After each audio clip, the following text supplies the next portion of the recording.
নমস্কাৰ। আমি দক্ষিণ বাৰপেটা সিদ্ধেশ্বৰ কীৰ্তন সংঘৰ উদ্যোগত আমি নতুন চকৰ পৰা ডমনি ঘাটলৈ আমি চাফাই অভিযান সকলোৱে মিলি কৰি আছোঁ। আমি প্ৰতি বছৰে এনেকৈ আমি চাফাই অভিযান কৰোঁ। ৰাস্তাৰ দুয়োকাষে আমি জংঘল জুৰি বা শোভনীয় কৰি তোলাৰ কাৰণে আমি আগ্ৰহী।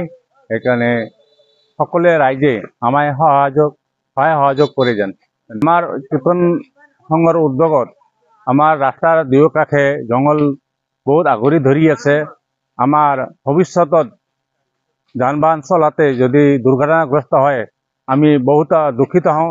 ইয়াৰ কাৰণে আমি প্ৰতি বছৰে আমি ৰাস্তাৰ দুয়োকাষে চাফাই অভিযান আমি জাৰি ৰাখিছোঁ সদায়। আগলৈ আমি এনেকৈ জাৰি ৰাখিম বুলি আমি আশাবাদী। ধন্যবাদ।